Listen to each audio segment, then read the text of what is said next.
Chapter 2. The Pool of Tears. "Curiouser and curiouser," cried Alice.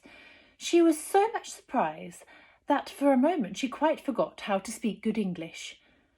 "Now I'm opening out like the largest telescope that ever was. Goodbye, feet." For when she looked down at her feet, they seemed to be almost out of sight.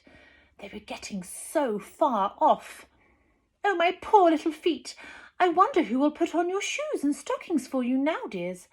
I'm sure I shan't be able. I shall be a great deal too far off to trouble myself about you. You must manage the best way you can. But I must be kind to them," thought Alice. "Or perhaps they won't walk the way I want to go. Let me see. I'll give them a new pair of boots every Christmas." And she went on planning to herself how she would manage it. They must go by the carrier, she thought, and how funny it'll seem sending presents to one's own feet, and how odd the directions will look. Alice's right foot, Esquire, hearthrug, near the fender, with Alice's love. Oh dear, what nonsense I'm talking. Just then her head struck against the roof of the hall. In fact, she was now more than 9 feet high, and she at once took up a little golden key and hurried off to the garden door. Poor Alice! It was as much as she could do lying down on one side to look through the garden with one eye, but to get through was more hopeless than ever. She sat down and began to cry. "Oh, you ought to be ashamed of yourself, Alice," she said. "A great girl like you," she might well say this, "to go on crying this way. Stop this moment, I tell you." But she went on all the same, shedding gallons of tears until there was a large pool all around her, about 4 inches deep and reaching half down the hall. After a time she heard a little pattering of feet in the distance, and she hastily dried her eyes to see what was coming. It was the White Rabbit returning, splendidly dressed, with a white pair of gloves in one hand and a large fan in the other. He came trotting along in a great hurry, muttering to himself as he came. "Oh, the Duchess, the Duchess! Oh, she'll be savage if I kept her waiting." Alice felt so desperate that she was ready to ask help of anyone, so when the rabbit came near, she began in a slow, timid voice, "If you please, sir." The rabbit started violently, dropped the little white kid gloves and the fan, and scurried away into the darkness as hard as he could go.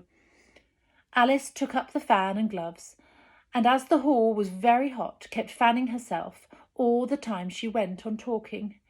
"Dear, dear, how queer everything is today, and yesterday things went on just as usual. I wonder if I've been changed in the night. Let me think. Was I the same when I got up this morning? I almost think I can remember feeling a little different. But what if I'm not the same? The next question is, who in the world am I?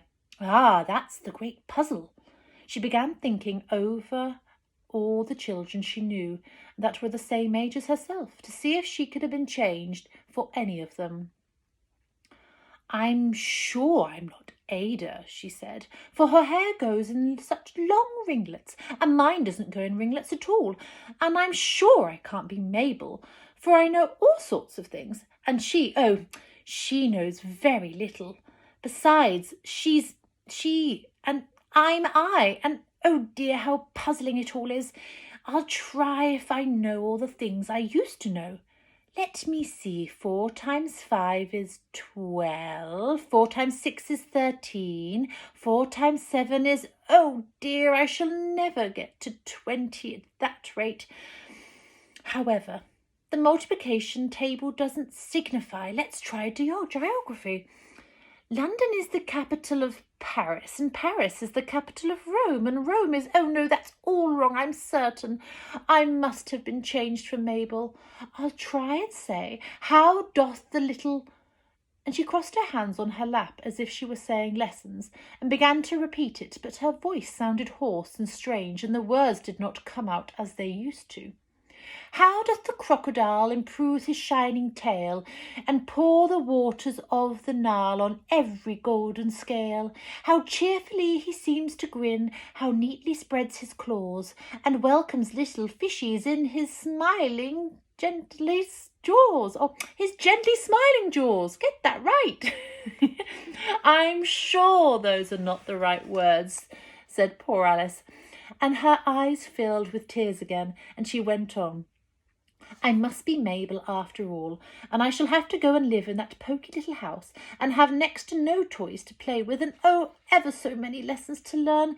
No, I've made up my mind about it. If I'm Mabel, I'll stay here. It'll be no use putting their heads down and saying, come up again, dear. I shall only look up and say, who am I then? Tell me then at first, and then if I like being that person, I'll come up. If not, I'll stay down here till I'm somebody else. But oh dear, cried Alice with a sudden burst of tears, I do wish they'd put their heads down. I am so very tired of being all alone here. And as she said this, she looked down at her hands, and was surprised to see that she'd put on one of the rabbit's little white kid gloves while she was talking. How can I have done that? She thought. I must be growing small again. She got up and went to the table to measure herself by it, and found that, as nearly as she could guess, she was now about 2 feet high, and was going on shrinking rapidly. She soon found that the cause of this was the fan she was holding, and she dropped it hastily, just in time to avoid shrinking away altogether. That was a narrow escape, said Alice, and a good deal frightened at the sudden change, but very glad to find herself still in existence. And now for the garden, and she ran with all the speed to the little door, but alas, the little door was shut again, and the little golden key was lying on the glass table as before. And things are worse than ever, thought the poor child, for I never was so small as this before, and I declare it's too bad. That it is. As she said these words, her foot slipped, and in another moment, splash, she was up to her chin in salt water. Her first idea was that she had somehow fallen into the sea. And in that case I can go back by railway, she said to herself. Alice had been to the seaside once in her life, and had come to the general conclusion that wherever you go to on the English coast, you find a number of bathing machines in the sea, some children digging in the sand with wooden spades, and a row of lodging houses, and behind them a railway station. However, she soon made out that she was in the pool of tears that she had wept in, and it was 9 feet high. Oh, I wish I hadn't cried so much, said Alice, as she swam about trying to find her way about. I shall be punished for it now, I suppose, by being drowned in my own tears. That will be a queer thing, to be sure. However, everything is queer today. Just then she heard something splashing about in the pool a little way off, and she swam nearer to make out what it was. At first she thought it may be a walrus or a hippopotamus, but then she remembered how small she was now, and she soon made out that it was only a mouse that had slipped in like herself. Would it be of any use now, thought Alice, to speak to this mouse? Everything is so out of the way down here that I should think very likely it can talk. At any rate, there's no harm in trying. So she began. Oh, mouse, do you know a way out of this pool? I'm very tired of swimming about here. Oh, mouse! Alice thought this must be the right way of speaking to a mouse. She had never done such a thing before, but she remembered having seen in her brother's Latin grammar a mouse of a mouse, to a mouse, oh, mouse! The mouse looked at her rather inquisitively, and seemed to wink with one of its little eyes, and it said nothing. Perhaps it doesn't understand English, thought Alice. I dare say it's a French mouse, come over here with William the Conqueror. For all of her knowledge of history, Alice had no very clear notion of how long ago anything had happened, so she began again. Où est mon chat? Which was the first sentence in her French lesson book. The mouse gave a sudden leap out of the water, and seemed to quiver all over with fright. Oh, I beg your pardon, cried Alice hastily, afraid that she had hurt the poor animal's feelings. I forgot you didn't like cats. Not like cats, cried the mouse in a shrill, passionate voice. Would you like cats if you were me?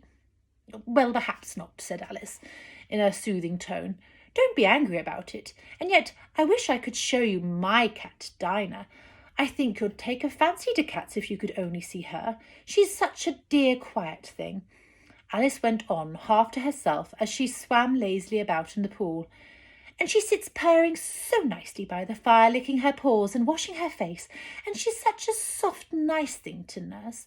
And she's such a capital one for catching mice and— Oh, I beg your pardon, cried Alice again, for this time the mouse was bristling all over, and she felt certain it really must be offended.